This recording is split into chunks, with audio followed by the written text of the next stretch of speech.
सभी जिम्मेदार साहिबान जो स्टेज पर तशरीफ रखते हैं, MP साहब हैं,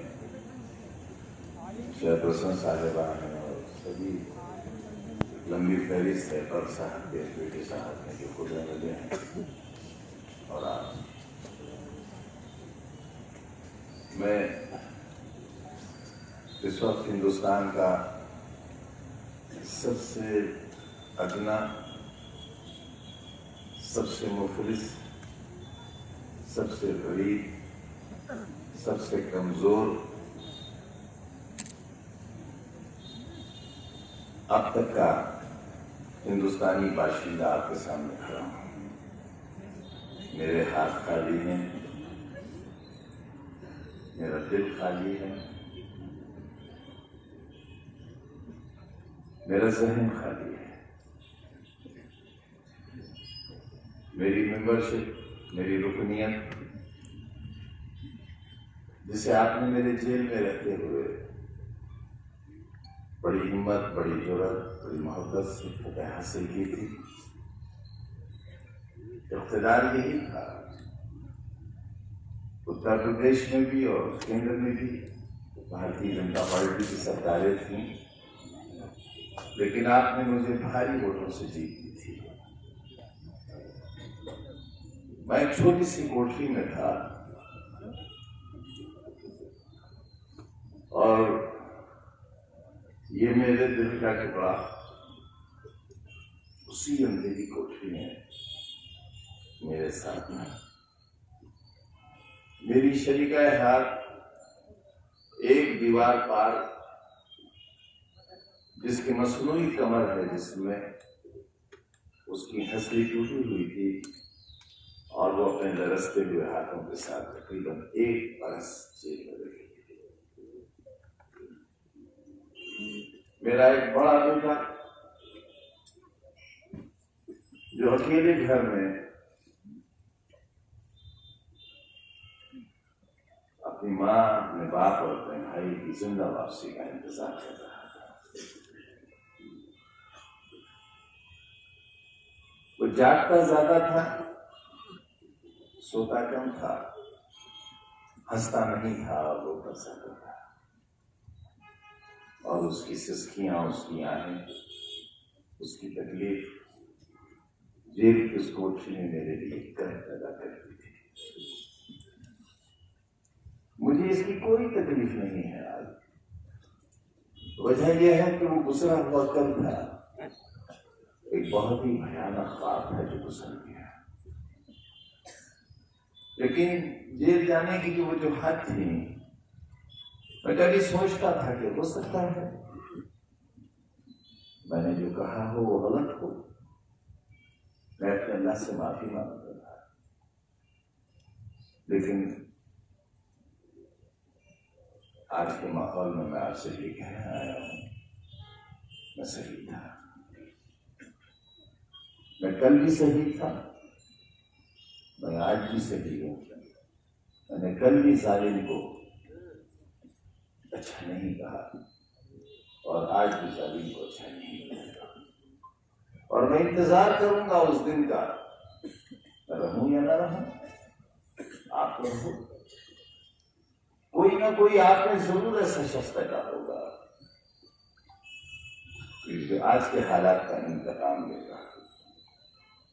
इंतकाम कभी हथियार से नहीं होता, उसी तरह से इंतकाम होगा जिस तरह से हमें और हमारे प्यारों को बर्बाद किया। हमने तो काट भी दी है। अंधेरी कोठरी के वक्त लोगों से गुजारे नहीं जाएंगे और किसी को नहीं मालूम जिसके नाम का चिराग रोशन होता था और जिसके नाम का चिराग गुरु होता था, उसका नाम मिसेस इंदिरा गांधी था। लेकिन मिसेस इंदिरा गांधी की कांग्रेस का नाम निशान खत्म हो गया और खास तौर से वो उत्तर प्रदेश जहां से उनके खानदान के लोग वज़ीर आज़म बनते थे, आज अगर किसी शहर में 10 लोग तलाश किए जाए तो कांग्रेस के नहीं मिलते। कोई गुमान में न रहे, फिरौन तारीख में जिंदा था और जिंदा रहेगा। और याद रखना, तुम्हें कोई ईजा नहीं पहुंचा सकता। अगर फिरौन पैदा होकर जिंदा रह सकता है, एक शिप, एक जहाज जो तूफान का शिकार हो गया, उसके पराग से उड़ गए, उस जहाज में कोई जिंदा नहीं बाकी बचा। वो मां मर गई जिसने फिरौन को पैदा किया। और लकड़ी के पटले पर फिरौन तैरता हुआ समंदर के किनारे आकर लग गया। वो फिरौन बना, लेकिन समंदर और तूफान उसकी जिंदगी नहीं ले सका। उसका क्या अंजाम हुआ वो अलग बहस है। लेकिन अगर फिरौन जैसे लाना सजा की जिंदगी नहीं जा सकती, तो कोई जालिम तुम्हारा बाल भी बेटा नहीं कर सकता। ये तुम्हारा यकीन और तुम्हारा ईमान होना चाहिए।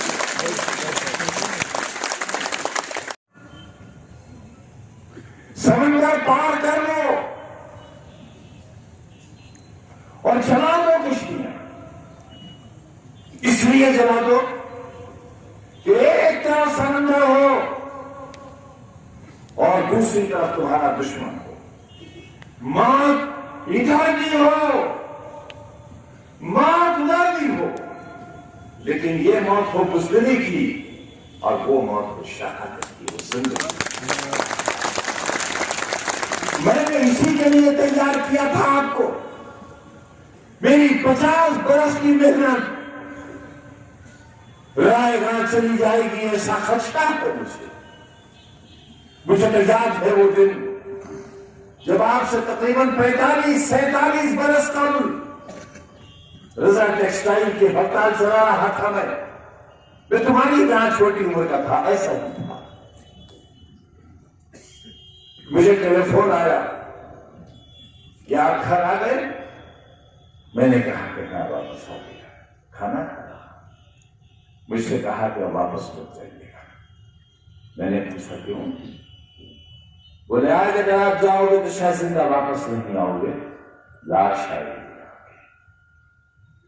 ये कोई गुमनाम शख्स नहीं था। मोबाइल भी नहीं थे उस जमाने में, टेलीफोन था। मेरा अपना हमदर्द जो मुझे जिंदा देखना चाहता था, ये उसका टेलीफोन था। मैंने सोचा मैं तो तकरीरें ये करता हूं कि पत्ता नहीं था तेरे हुक्म के बगैर, तो अगर मेरी जान जानी है तो कौन न जा सकता है, और नहीं जानी है तो कौन मुझे मार सकता है। आज ये मेरे और तेरे बीच के यकीन का इम्तिहान है। ए अल्लाह, मैं तेरे हवाले और मैं रवाना हुआ। राजदूत मोटरसाइकिल हुआ करती थी पुरानी सी मेरे पास बहुत सी गाड़ियां आई और गई और चली गई, लेकिन आज तक मुझे किसी गाड़ी का नंबर याद नहीं है। मुझे अपने टेलीफोन का नंबर याद नहीं है जो 25 बरस से मेरे पास है। कमाल आदमी, बहुत कमाल आदमी। अगर अकल होती तो वो लोग जो आज दावा कर रहे हैं कि 35 बरस बाद हमने छोड़ा है, क्या मैं छोड़ देते? काबिल छोड़ देता हूं मैं।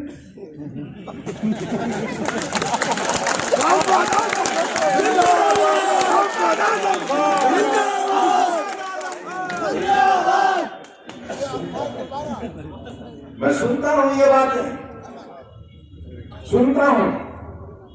दोस्तों, जो आज तुम्हारे और हमारे साथ हुआ है, 4 सरकारों में अगर मैंने ऐसा किया होता तो बच्चों, तुम्हारी मुस्कुराहटों की कसम खाकर कहता हूं, बच्चा मां के पेट से पैदा होने से पहले ये पूछता कि पूछ लो आजम खां से बाहर निकलना भी है।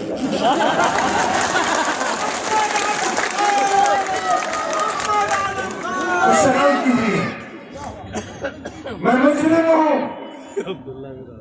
सवाल क्यों हुई है? मैंने दिल का सौदा किया। जो भी प्यार से मिला हम उसी के लिए बोलती भी है मुझसे, मैंने बहुत रोया है, पाया भी बहुत कुछ है। और उस टेलीफोन के जवाब में मेरा जब अस्टाइल पहुंच गया तो वापस भी आ गया। तो मेरी जिंदगी का पहला इम्तिहान था जिसमें मैं पास हो गया था। और उस दिन मेरा यकीन पुख्ता हो गया कि हेलीकॉप्टर का पर टूट गया, हेलीकॉप्टर का पर टूट गया, टुकड़ा निकल के दूर गया। 50-50 किलोमीटर लोग दौड़ पड़े।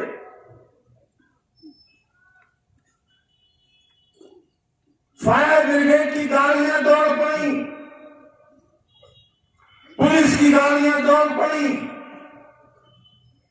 हेलीकॉप्टर जहां गिरेगा वहां से मलबा उठाया जाएगा। हेलीकॉप्टर इतना ऊंचा था, मैं झांकता था तो सोचता था दफन करने के लिए रात भी तो नहीं मिलेगी।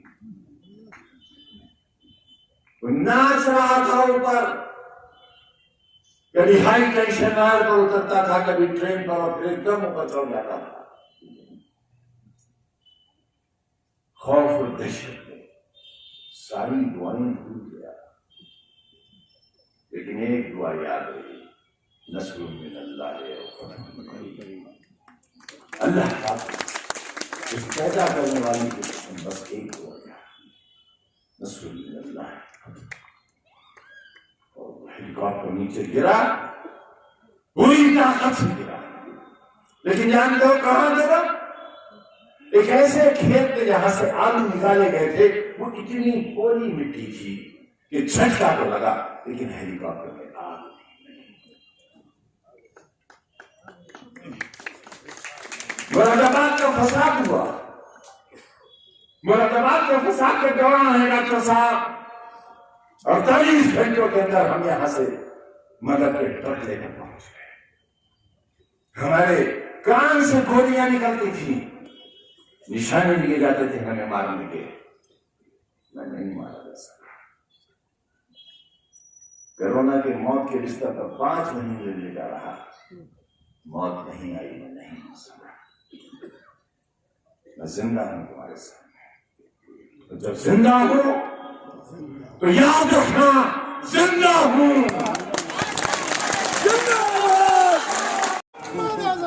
जिंदाबाद मजदूर ना हल्ला बोल, हल्ला बोल, हल्ला बोल, गरीबा हल्ला बोल, हल्ला बोल। ये वक्त तो गुजर जाएगा,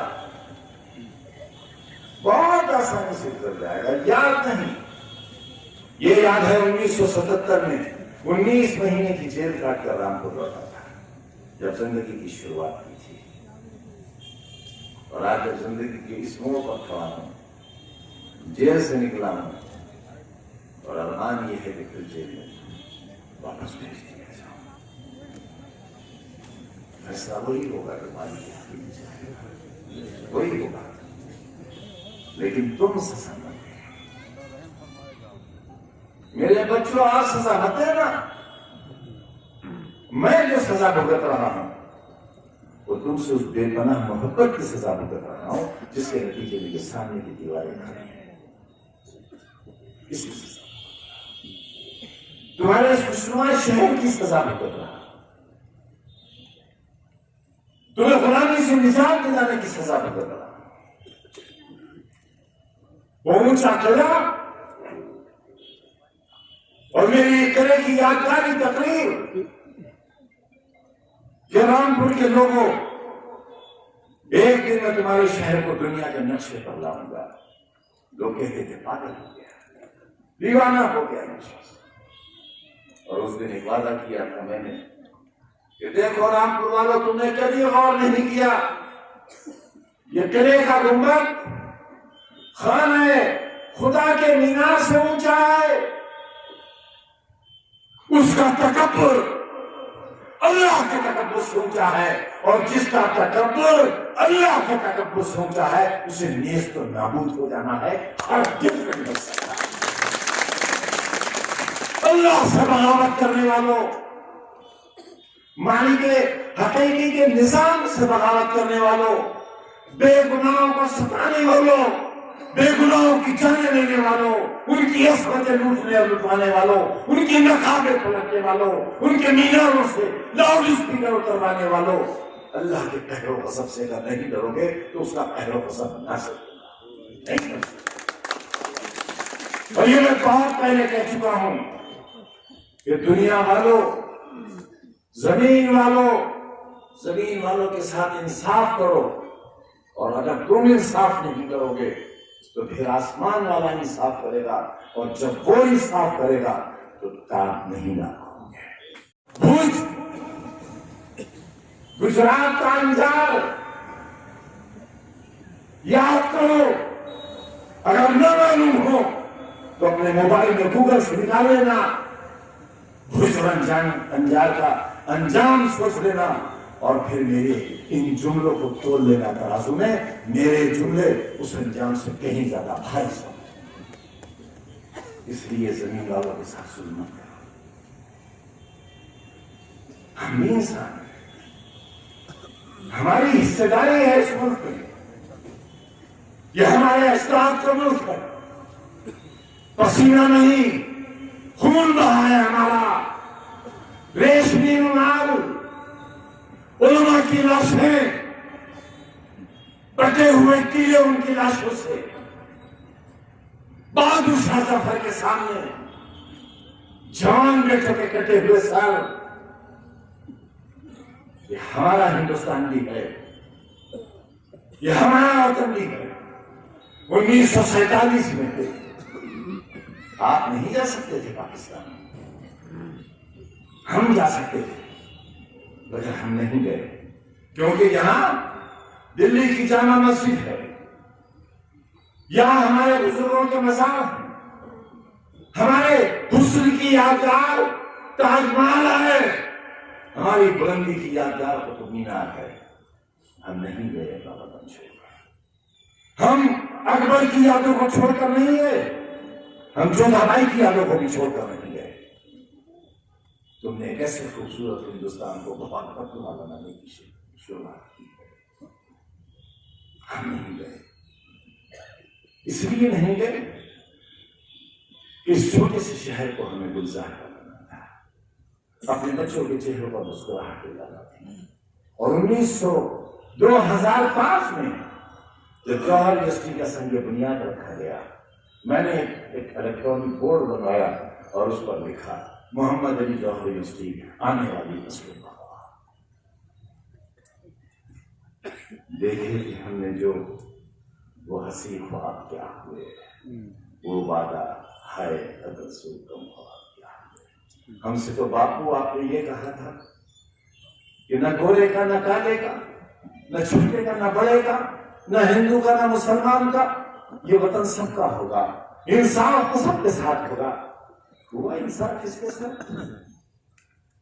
इसकी मां जिसने से अपनी कोख से पैदा किया, और कानून यह है कि मां जब कहेगी कि बच्चा कब पैदा हुआ, कानून उसको मानेगा। मगर हम ऐसे बदनसीब है जो इसकी पैदाइश को भी नहीं साबित कर सके।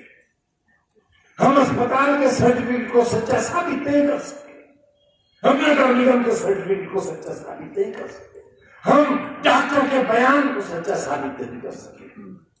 अब मुझे कहा गया कि 2 पासपोर्ट हैं, नहीं दोस्तों, एक पासपोर्ट खारिज हुआ है तब दूसरा बना है।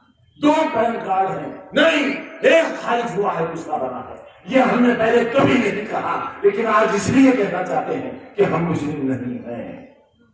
हम आपके मुस्लिम हो सकते हैं, लेकिन हम जालिमाना निजाम के मुस्लिम नहीं हैं।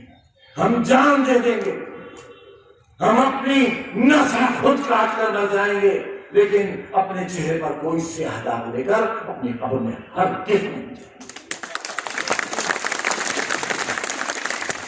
कुछ नहीं है हमारे हाथ में, खाली है ये दामन, खाली है। इसी दामन में तुम्हारे बच्चों के लिए पूरे हिंदुस्तान से भीख मांगता है। भीख, ये हाथ पूरे हो गए, तुम्हारे बच्चों और आने वाली नस्लों के लिए भीख मांगते हैं कि तुम्हारे बच्चों के हाथों में कलम दे सको, तुम्हारे हाथों में झाड़ू ना आए, पोछा न आए और तुम दरी बिछाने वाले न बनो। यह आप देखा था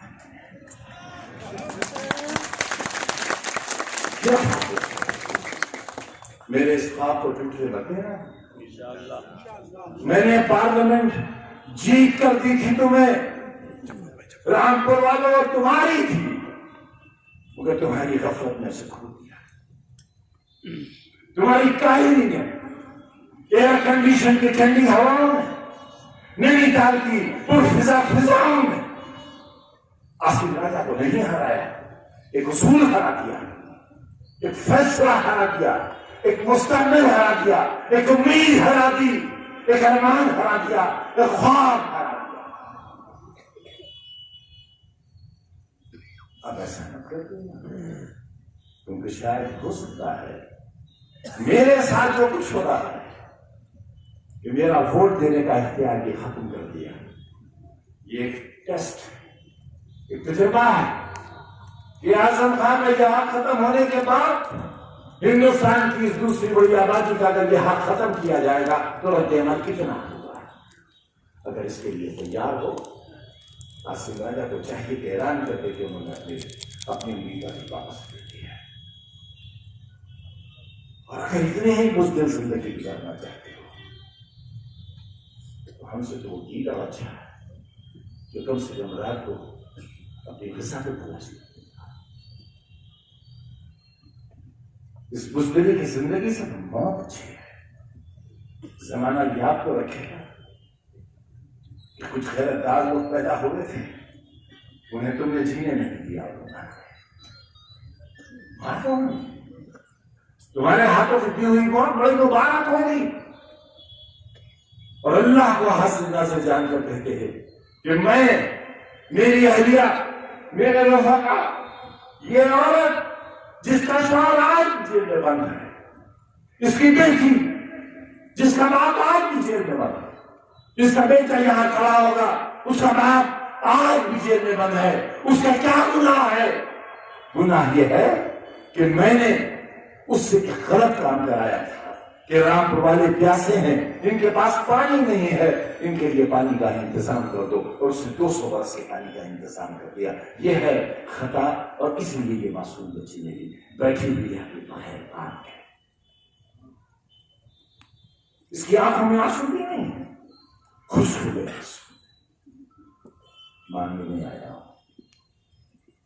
सारा दिन कटोरा लिए दरवाजे दरवाजे भीख मांगता फिर रहा हूं, गली गली तुम्हारी शहर। मेरी उम्र, मेरी सेहत देखो, मेरे ऊपर टूटे हुए पहाड़ देखो। जो पहाड़ हम पर टूटे हैं, अगर हिमालय पर टूटे हो तो पानी बहकर बर्दाश्त नहीं कर पाता। लेकिन हम इसलिए बर्दाश्त कर रहे हैं कि हमें इंतजार है किसी कल का, हमें उम्मीद है एक सुनहरी कल की। हमने ख्वाब देखा है तुम्हारे बच्चों के हाथों में कलम का, तुम्हें डॉक्टर और इंजन कर देते, तुम्हारे बच्चों को साइंसदान कर देगा। बर्बाद मत कर देना। जो खोया है वो तो वापस नहीं आएगा, लेकिन अगर इस बार कोई गलती हो गई तो राजा ही नहीं, तुम्हारा ये फकीर भी शायद मुझे खाने के काबिल मोहम्मद आजम खान अटल दबेगा, अटल दबेगा, इंकलाब जिंदाबाद।